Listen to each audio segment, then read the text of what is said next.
is Andrea Jones, and I believe that I am with child.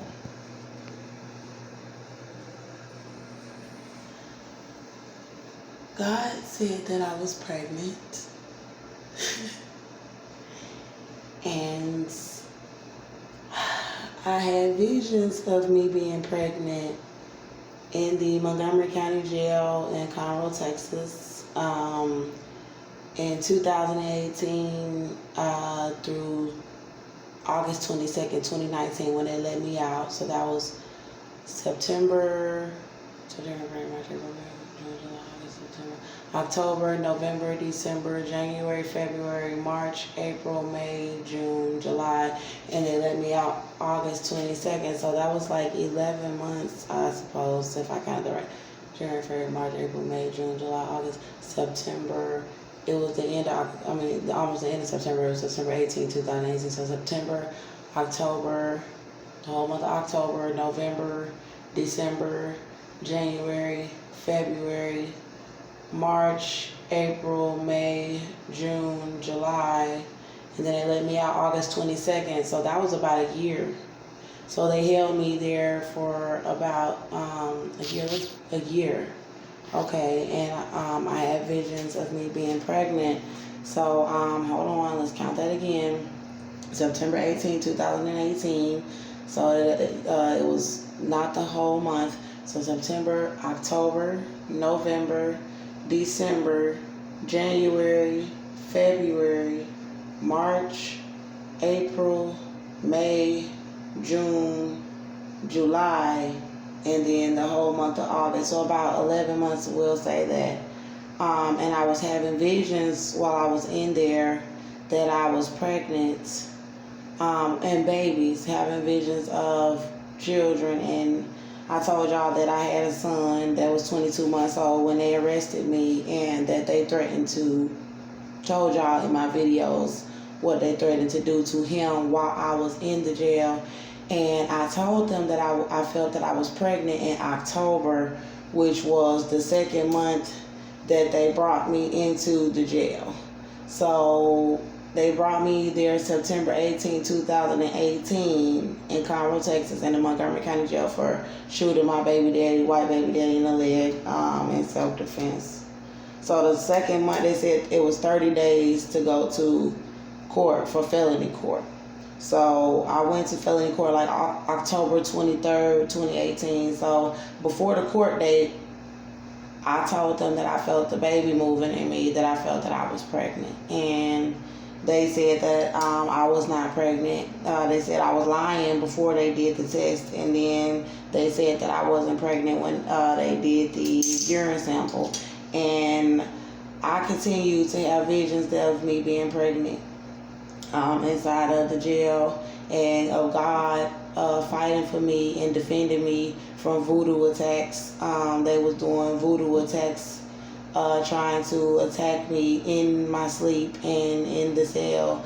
And it was about me being pregnant, and about people wanting the baby dead, and about the staff at the jail wanting the baby dead, and about Austin's family wanting the baby dead, and about my family wanting the baby dead, or just not tell the truth that I was pregnant. So they never did give me any medical care or anything like that. And I kept feeling the baby moving, and I felt like I was starving because I felt like they were doing stuff to my trays and my stuff that I was eating. And then when I was asking for extra food before they started doing that, I told them that I felt that I was pregnant and that I needed extra food, and they denied me and said I was not pregnant. And then I felt like they started doing stuff to my trays and stuff, and I was having the visions of me being pregnant. And so, and them just wanting to lie about it, and my lawyer, Inger Chandler, saying something about it being a high-profile case, and them keeping me in the cell pregnant, locked in there, trying to kill my baby and me, and lie and say that I wasn't pregnant, and everybody knowing about it. And so I seen visions of a little tiny baby. I just go to the places where they had me since I've been out of the jail, because they had a nurse that said that she did confirm that I was pregnant towards the time where a woman go into labor, I had continued to ask for a doctor, and she did a little ultrasound Doppler thing on my stomach, and she said that I was pregnant, that she had heard the baby heartbeat, and that she felt like the baby was in distress or something like that, or she wanted me to be able to go to the hospital because she saw I was bleeding.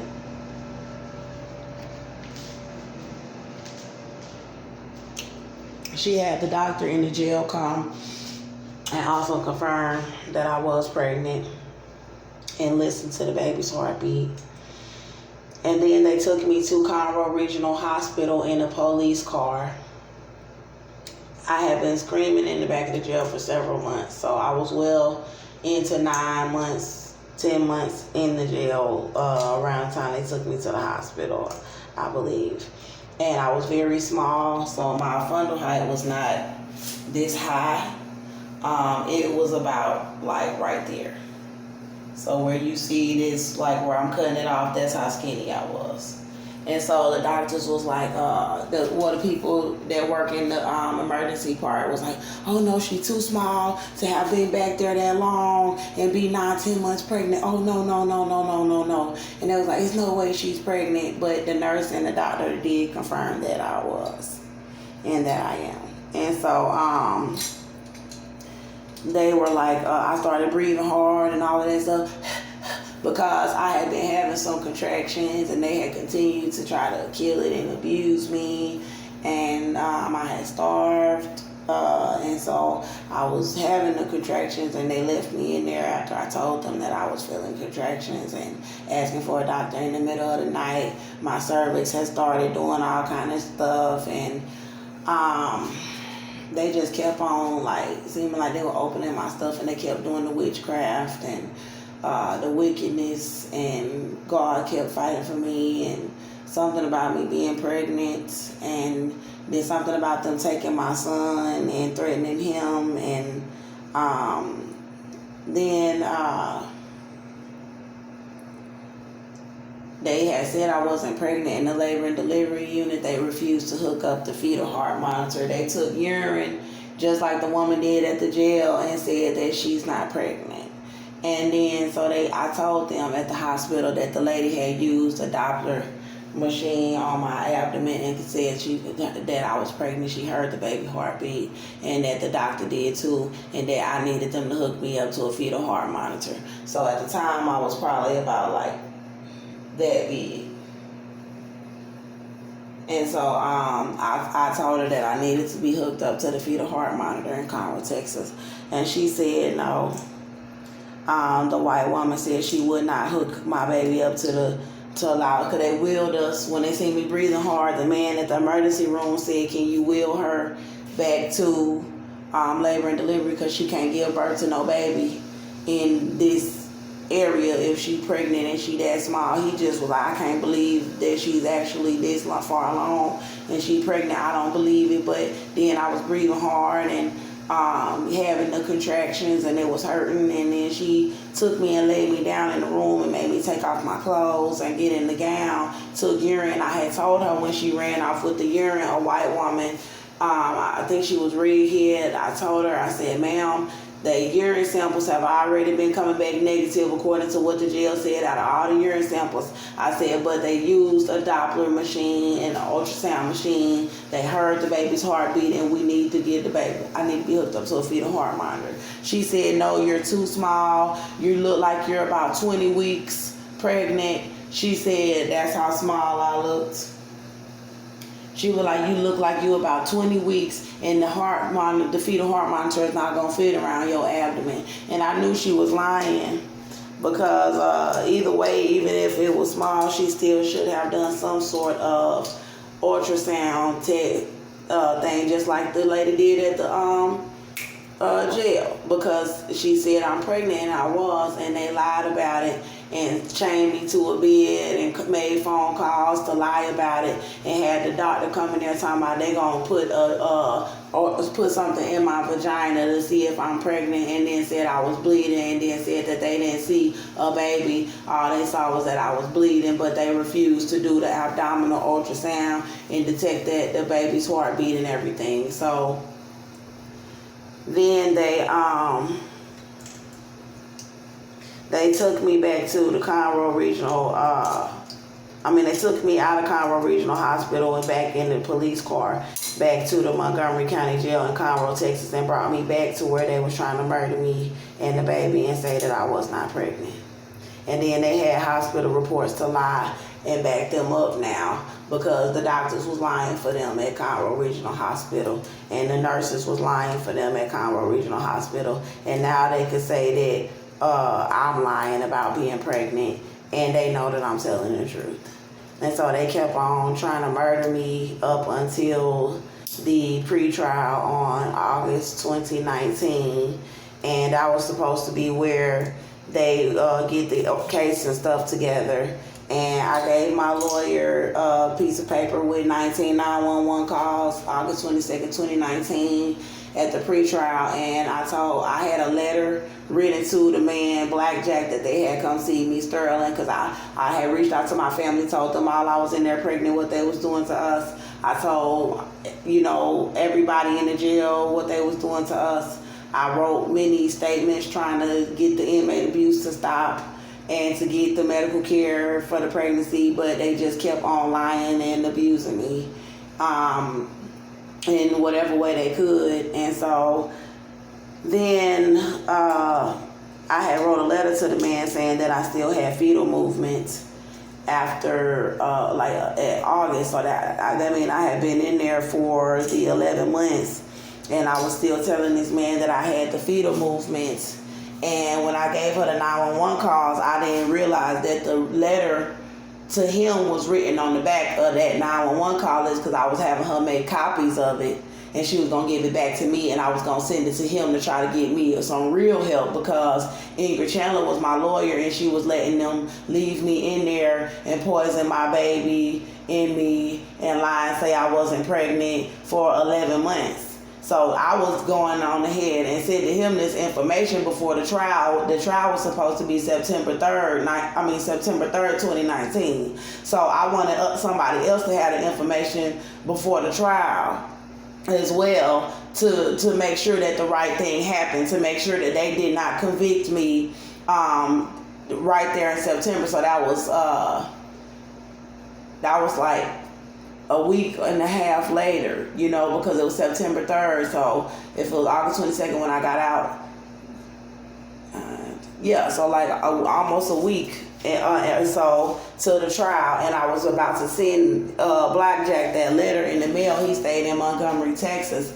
And to be like, bro, here, I'm in here pregnant. They done had me in here 11 months. I got fetal movement still. They done tortured us. They lying about the evidence. Here are the 19 911 calls. Get this to somebody, because he said that he had a cousin that was a district attorney or something. I was like, get this information to somebody, because they got me in here trying to murder me before this trial. I'm pregnant. I still got fetal movement. This is the list of the 19 911 calls that God said was the evidence in my case. And so, and I'm still pregnant with this baby right now. I'm still pregnant, and I've never given birth, and the baby is still alive, and so and it's grown, and so that's why they are trying to starve us, and that's what they did to us inside of the Montgomery County Jail. They was trying to starve us. So they let me out of the jail, and my lawyer knew that I still was saying that I was pregnant, and she said, well, they're saying you're not pregnant, and hiding behind the fact that nobody would confirm it. Like, you don't have to really do right by your client. Like, God was showing me that they shouldn't even arrested me, and I know a lot more now. I'm wiser now to know that there was a lot that they was lying about, period. And God is right about everything that he said, and I gotta stand on that. And so back to my pregnancy. So I got out of the jail August 22nd, 2019, and I went to people's houses. I went to Blackjack's house, and I had him take pictures of my body. And I had my natural hair with a little ponytail on top of my head, and I had a baby bump, and I was skinnier, and I was like, take pictures of my body, take pictures of the side of me, turning this way, take pictures of this side of me, telling him to take pictures of my body, and to have them because of how they let me out of that jail pregnant like that. And then and did us like that. And then they took my son and threatened to rape and molest him while I was in the jail. And so with gang members while they was doing that to me in my pregnancy. So I came out, I was very big, when I went in, and I came out of the jail very, very skinny with a baby bump. And then he was getting the attitude, not wanting to take pictures of my body, just let it go. They killed your baby now. Just let it go. Like, you ain't nothing now. Just accept it. That's kind of how his attitude was, but it's still taking a picture of my body with an attitude, and that's how his attitude was. And I still was like, can you please just take the pictures, please? And had him to have evidence of it since I was at his house.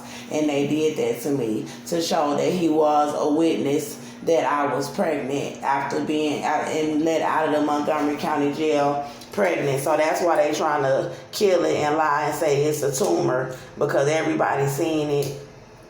So basically, he tried to fight me and stage altercations with me, like the first day, second night, that same night. And then so I left there like after a day, and I went somewhere. I went with a man. I left and tried to go to the Salvation Army, but they was closed. And then a man named Keevy and Reverend Stewart said I could come to their house in Conroe, Texas. Reverend Stewart stayed in Conroe, and they took me to Montgomery, Texas, to Reverend Stewart's family property. And I showed them that I was pregnant, and they saw that I was pregnant. And then they tried to lie and say it was dead, and then kicked me off their property, and they took me to my sister.